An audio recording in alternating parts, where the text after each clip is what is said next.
जय Hind everyone, my name is Gagandeep and I welcome you all on our YouTube channel. आज की इस video में हम आगे क्वेश्चन डिस्कस करते हैं आपके एनसीसी के एंट्रेंस एग्ज़ाम के बारे में। और आज की क्लास का जो सबसे पहला क्वेश्चन है वो ये है कि इन साइंस ए पुश और पुल इज़ रेफर टू एज, विज्ञान में किसी वस्तु को धकेलने या खींचने को क्या कहा जाता है? तो उसे हम फोर्स बोलेंगे। और फोर्स का जो हमारा फार्मूला होता है according to Newton second law वो होता है F is equal to ma। ये न्यूटन का हमारा सेकंड लॉ होता है। और फोर्स की अगर आपसे यूनिट पूछी जाती है तो फोर्स की यूनिट होती है न्यूटन। ये बात भी आपको ध्यान रखनी है। नेक्स्ट क्वेश्चन हम देखते हैं। नेक्स्ट क्वेश्चन हमारा है कि what shape is acquired by a falling drop of rain water due to surface tension. पृष्ठ तनाव के कारण गिरती हुई जो वर्षा की बूंद है वो किस तरह की आकार ले लेती है, उसका जो आकार हो जाता है वो कैसा हो जाता है?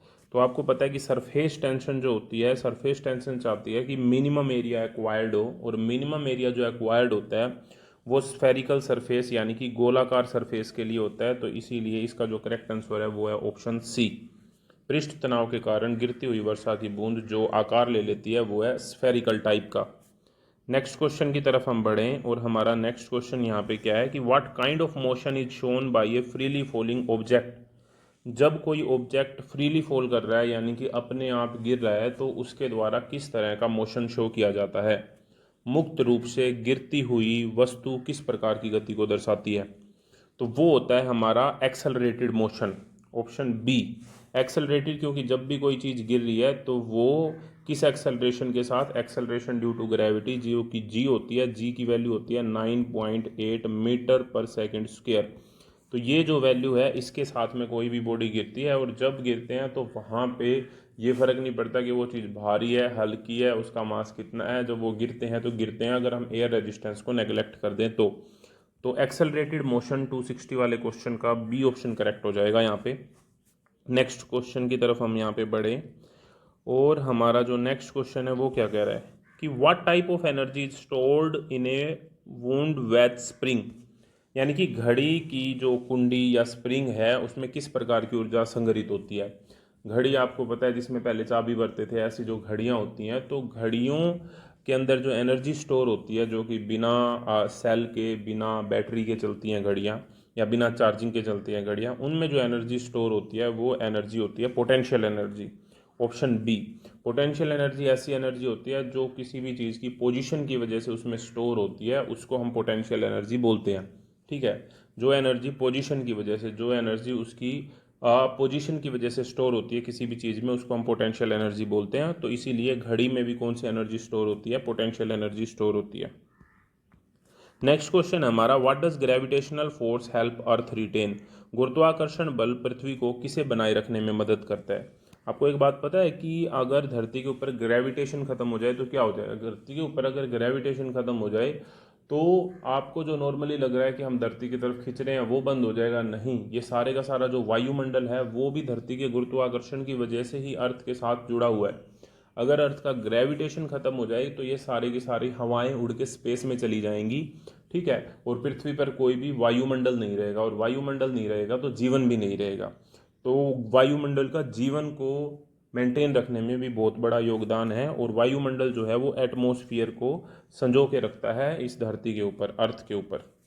नेक्स्ट क्वेश्चन हमारा क्या कहता है? नेक्स्ट क्वेश्चन कहता है which place on earth experience the maximum weight of an object.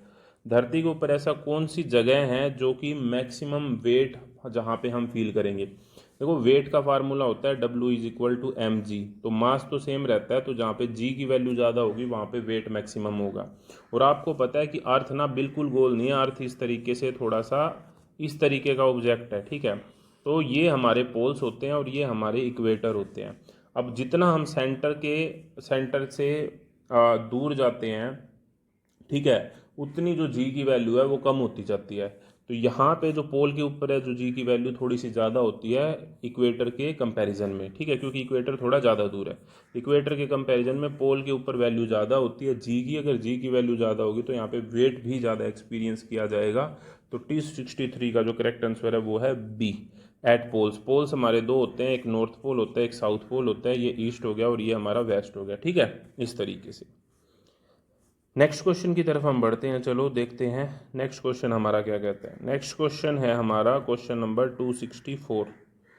और ये क्वेश्चन क्या कह रहा है कि what happens when two stones of different masses are dropped from the same height, कि ऐसा क्या होता है कि जब दो कोई भी स्टोन है उनके मास अलग अलग है और उनको सेम हाइट से गिराया जाता है। तो मैंने आपको बताया है कि जी की वैल्यू जो होती है, जी की जो वैल्यू होती है हमारी, वो जो है कभी भी मास के ऊपर डिपेंड नहीं करती। अगर मास पे डिपेंड नहीं करती तो ऑब्जेक्ट भारी है या हल्का है उससे कोई फ़र्क नहीं पड़ता, दोनों के दोनों बराबर गिरेंगे, एक्सेलरेशन दोनों की बराबर होगी। तो ऑप्शन सी हमारा यहाँ पे सही जवाब हो जाएगा। ये जितने भी क्वेश्चन हम कर रहे हैं ये 500 MCQ वाली हमारी PDF से कर रहे हैं, ठीक है। और मैं डायरेक्टली अब आपको PDF से पढ़ा रहा हूँ।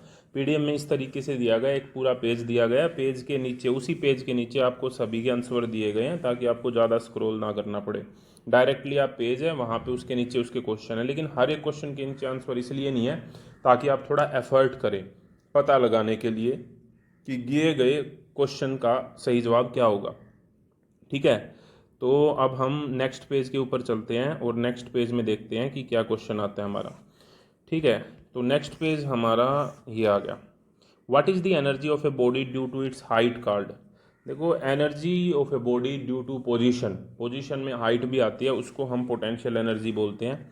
और पोटेंशियल एनर्जी की बात करें तो हम ग्रेविटेशनल पोटेंशियल एनर्जी की बात करें तो हम कह सकते हैं कि उसकी वैल्यू होती है mgh, ठीक है।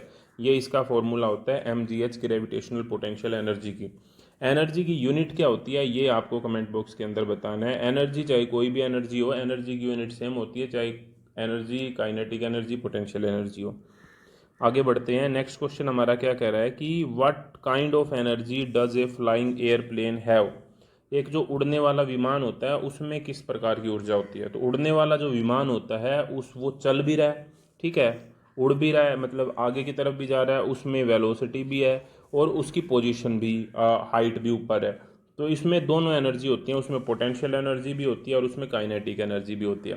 पोटेंशियल एनर्जी जो हाइट की वजह से है और काइनेटिक एनर्जी जो उसकी स्पीड की वजह से है।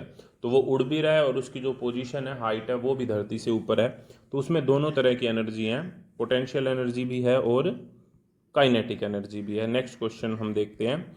When an object moves equal distance in equal time intervals it is said to be in. जब कोई वस्तु समान समय में समान दूरी तय करती है वह किस गति में होती है। समान टाइम के अंदर समान दूरी तय कर रही है तो उसको हम बोलेंगे यूनिफॉर्म मोशन। नाम से भी पता चल रहा है यूनिफॉर्म बोला जाएगा, यूनिफॉर्म मोशन बोलते हैं जब कोई ऑब्जेक्ट जो है वो इक्वल डिस्टेंस तय करती है इक्वल टाइम के अंदर। Next question, what is the SI unit for measuring the intensity of sound. Important question है, यूनिट आपको याद होनी चाहिए अलग अलग। तो अगर साउंड की हम यूनिट की बात करते हैं या नॉइस को हमको मेजर करना है उसकी यूनिट की बात करते हैं, और बात भी हो रही है एसआई यूनिट की। ध्वनि या शोर की तीव्रता को मापने के लिए कौन सी एसआई की इकाई है। तो वो जो हमारी है वो है डेसिबल। ऑप्शन बी यहाँ पे करेक्ट आंसर हो जाएगा। डेसिबल जो यूनिट है वो ध्वनि या शोर को मापने की है। What is the name of the force acting toward the centre during the circular motion. परिपथ गति के दौरान केंद्र की ओर लगने वाला जो बल होता है उसको क्या कहा जाता है। तो जो सेंटर की तरफ फोर्स लगती है उसको हम सेंट्रीपिटल फोर्स बोलते हैं, अभिकेंद्रीय बल बोला जाता है। ऑप्शन बी यहाँ पे सही जवाब है। और the energy a moving body possesses is known as. जब कोई बॉडी मूव कर रही है उसकी वजह से उसमें जो एनर्जी है उसे क्या कहा जाता है। तो अभी मैंने आपको बताया उसको हम काइनेटिक एनर्जी बोलते हैं, और काइनेटिक एनर्जी का फॉर्मूला होता है हाफ एम वी स्क्वायर, जहाँ पे वी क्या है, वी इसकी वेलोसिटी है, एम जो है ऑब्जेक्ट का मास है, और के यहाँ पे काइनेटिक एनर्जी के लिए मैंने लिखा है। ये हमारा काइनेटिक एनर्जी का फॉर्मूला होता है हाफ एम वी स्क्वायर, ठीक है। पोटेंशियल एनर्जी का, ग्रेविटेशनल पोटेंशियल एनर्जी का फॉर्मूला होता है mgh, ठीक है। नेक्स्ट क्वेश्चन देखते हैं। हमारा नेक्स्ट क्वेश्चन है एक न्यूमेरिकल, और जिन जिन के पास भी PDF है वो इसमें करेक्शन कर लेना, क्योंकि इसका आंसर मैं अभी आपको बताऊंगा। ऑप्शन के अंदर आंसर जो है वो इसका गलत है, ठीक है। तो क्वेश्चन नंबर 271 क्या कह रहा है। क्वेश्चन नंबर 271 ये कह रहा है कि what is the resistance in ohm if a current of 0.4 ampere flow through a component under 12 volt potential difference.